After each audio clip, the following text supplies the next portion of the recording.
Martha, That Rabbit Cooks. Today we're going to make potato soup. Potato soup is one of those meals that all you really need is potatoes, celery, onion, chicken broth. And you can make it really, really good. You can make it as smooth as you want. You can start off with some diced potatoes, which you're going to cook in a carton of chicken broth. Just pour the chicken broth in here. Nothing but chicken broth. You don't need any water because you want it to have some taste to it, of course. To this, I'm going to add 3 chicken bouillon cubes right there. And this is like 3 large stalks of celery. I recommend using 4 small stalks or 2 large stalks or someplace in between so that you have about a cup when you're done. And we're going to put that in there along with a half a cup of onion. And then we're going to put this off to a boil. We also have 1 ear of corn that I've cut up.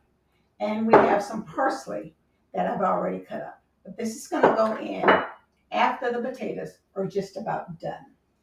And remember, when you're cutting your celery, don't discard the leaves. They're pretty tasty. And you can chop a few of those up and also put it in anything that you're making, especially that's like a soup or trying to make some kind of broth.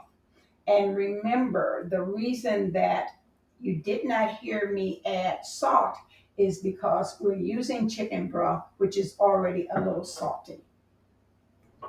Our potatoes have cooked. They are fork tender. I'm going to mash about half of them up using a potato masher. It's okay for them to be in bigger chunks.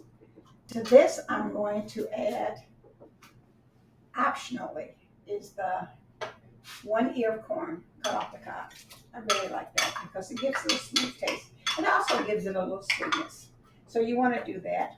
And I've got about a teaspoon of crushed red pepper. I like a little bit of crushed red pepper in my soup. I'm going to add some parsley, as much as you like. That's about 1/4 cup, not quite a half. And then I'm going to thicken my soup with cream mixed with the flour and the cornstarch. If you don't have cream, that's perfectly okay. You can just use milk. And if you're milk intolerant, just use a little bit more chicken broth to mix with your flour. To this, we're going to stir it well, of course, and we're going to let it simmer maybe about 10 minutes for the thickening to add a little bit of texture to this soup. It's not going to be like a broth, but it's not going to be real thick like a tomato soup either. It's going to be somewhere in the middle.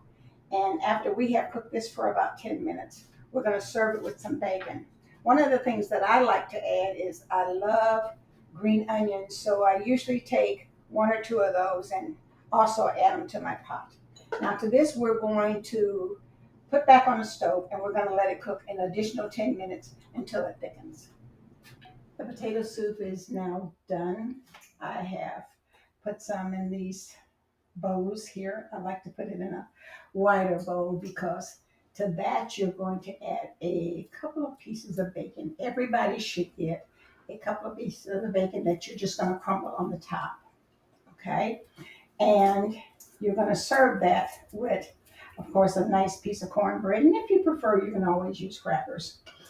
When I was cooking the potato soup, the last 10 minutes of it, I also crumbled up a couple of pieces of bacon and added about a teaspoon of sugar. You don't want it sweet, you just want to balance the salt sugar flavor. And it is ready for you to get you a spoon and get you a hunk of cornbread and just really enjoy. And remember, if you're going to believe in somebody, look in the mirror.